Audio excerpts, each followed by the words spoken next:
Hello gamers, welcome back, or in case you are new here, I'm NKZL. I've played Throne and Liberty on the Korean server, and that is what I want to talk about in this video. The game is finally out in Korea, and the global version will most likely deliver the same experience, and no major changes should be expected.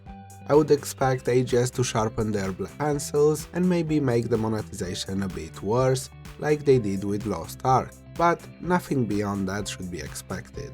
Also, please keep in mind that this video is just a first impression and not an in-depth review. I do not want to ruin the experience for myself when the game releases globally, so I only checked out the game until I was satisfied. Let's not waste any time and answer the important question here. Should you play Throne and Liberty on the Korean server? My answer is absolutely not. I do not recommend for anyone from the Western audience to play on the Korean server beyond just checking the game out for a couple of hours like I did. The most important reason is because you are actively going against the rules, so at any time you could be banned or locked out of your account and basically lose all your progress.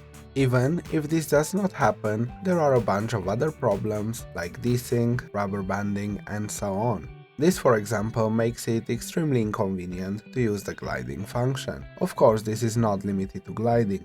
The combat is meant to be highly responsive, mobile, and reactive. Having a half a second or a second delay will be anything but that. My experience wasn't the best when it came to these things, but I want to make it clear that I am not complaining. Just letting you know that this is expected and you should be aware of this potentially being a problem if you choose to play on the Korean servers. I knew and expected this even before starting to play. I decided to play because I heard so much about how the game is from other players that participated in the various tests, and I wanted to see for myself what the game has to offer, even under these circumstances.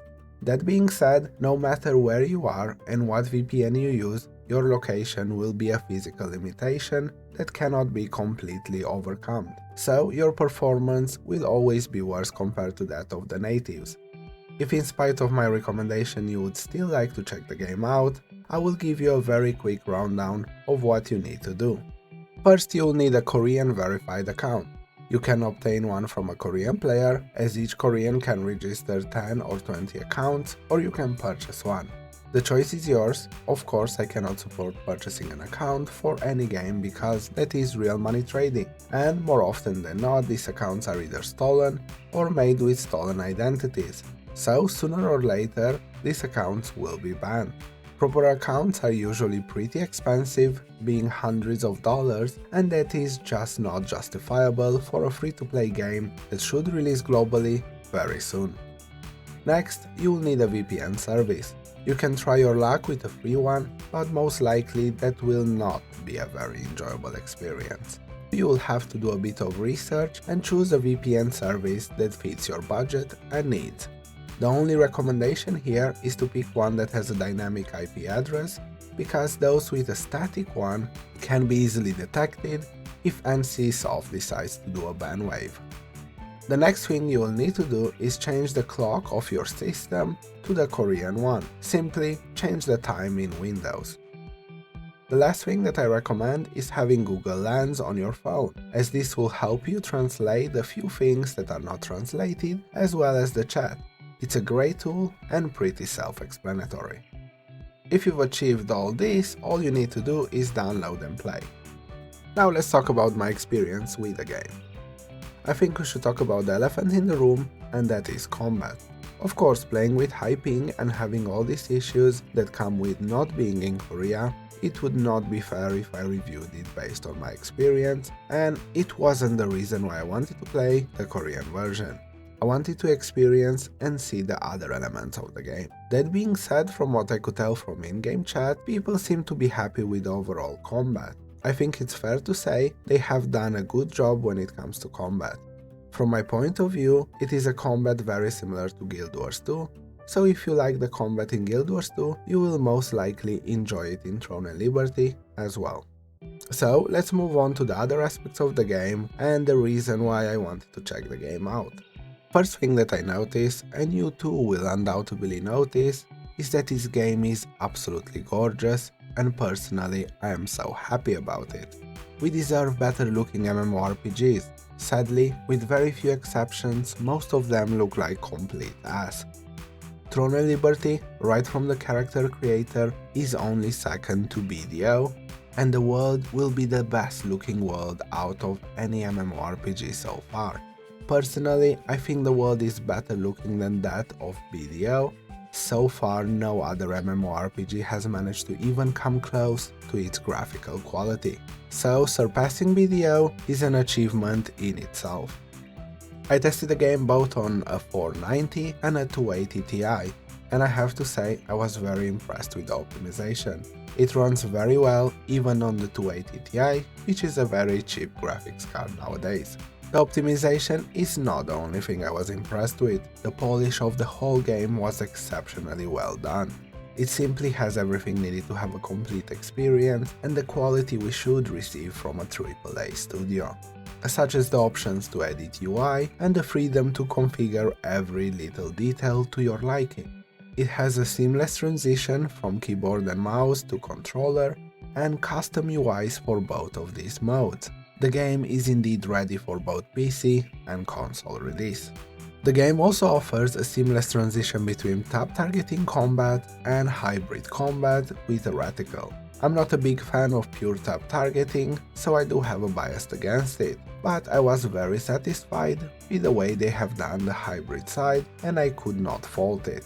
The vast majority of things that I have seen and experienced have the highest level of polish for an MMORPG. For example, there is even an animation for the liquid moving inside the container when you drink it during one of the cutscenes. I was so impressed.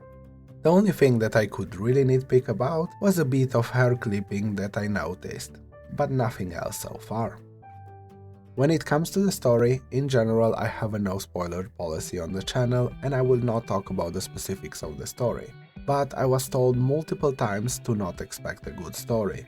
And since I do not want to ruin the experience for myself, I have not progressed the story beyond the first few areas. But what I have experienced so far is more than satisfactory and way better than what I was expecting considering what everyone else was telling me. The main story is decent, it has side quests and everything else you can expect from an MMORPG. I do not know if this will be maintained when progressing further into the game, but the start was very promising. The game has a lot of progression elements, from various collectibles to achievements and so on, and this will be a bit confusing at first, but I think it's fantastic in the long run.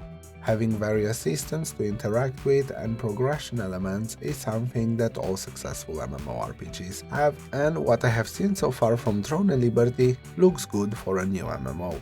Speaking of progression, the game has an enhancing system, but unlike typical enhancing systems, this is very mild. There is no progression loss or failure, and you can also easily transfer your progress to new gear when needed or if you want to reroll.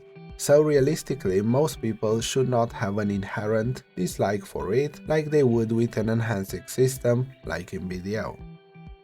When it comes to content, there's not much to add, we already talked about it multiple times on the channel. It does seem to provide more than enough content for a new MMORPG and it's varied enough for everyone to enjoy. However, just checking out the game will not allow me to truly say how fun it will be in a few months.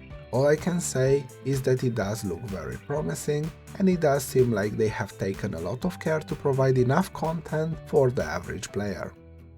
We could talk about the various good things that the game does for a while, but I think those are not as important as the things that turn us off from playing the game, so with that in mind, let's take a look at the negatives. The first one would be the gathering and crafting. I was expecting it. But after experiencing BDO, a new world, I simply miss a comprehensive gathering and crafting system. I'm sure this will be a negative for a lot of MMORPG players, and I do hope in the future they will improve the life skilling side of the game. At this time, it's simply a letdown, especially considering the quality of the rest of the game. The second negative feedback that I heard a few times, and after taking a good look at the system myself, I think it's mildly justified. And it's related to the number of skills. Not active skills, that is perfect, but the total number of skills each weapon has. I believe it would be nice if there were a few more. Maybe another 3 to 5 skills for each weapon would be ideal. With the way skills are right now, it feels a bit linear, and I do believe the system needs a bit more depth. That being said, I know they have plans to add more over time, but I hope they do that sooner rather than later. It's worth noting that most skills are pretty well designed, and together with the weather system and the freedom to mix and match weapons, it does provide a decent amount of depth, but I still think it could use a bit more variety. Something that some people will undoubtedly mention is that the game is fairly grindy. However, this is the nature of MMORPGs, and you will have to decide for yourself if the amount of grind this game requires will be something for you or not. Another potential negative is that the leveling is fairly easy. I believe a bit of difficulty is required to keep people engaged, especially people that do not enjoy the story and exploration elements. But I guess the leveling part of the game is fairly quick, so it might not matter too much. The last thing that I want to mention is the cash shop. If you consider the Growth Pass as a one-time purchase and the Battle Pass as a monthly subscription, the cash shop is fairly good. They do not have any convenience items or anything like that for sale, nothing worrisome, at least for now. However, what I wanted to mention is the fact that some of the cosmetics can only be purchased directly with cash, and I didn't like that. I think the whole point of the cash shop currency being a tradable currency is so people that cannot afford to pay can purchase the items in the cash shop as well. The cool outfit they had in there was only purchasable with cash. Personally, I will buy it directly with cash, but I didn't like it out of principle. I do hope that when the game comes to the West, that will change and everything in the cash shop will be in cash shop currency. I do not want to stretch the video out unnecessarily, and I think I talked about the most important things. In conclusion, I achieved my goal of checking out the game. I was very pleasantly surprised by the level of polish the game has. This first impression has solidified my expectations for Throne and Liberty, and I will be 100% playing it when it comes to the West. Throne and Liberty is now the MMORPG that I'm looking forward to the most, and honestly, I just cannot wait for the Western release. I really hope Amazon will break the radio silence and announce a release date already. If you made it to the end of the video, thanks for watching. Feel free to let me know what you think of Throne and Liberty in the comment section below. Like and subscribe and all that jazz. See you in the next one, gamers!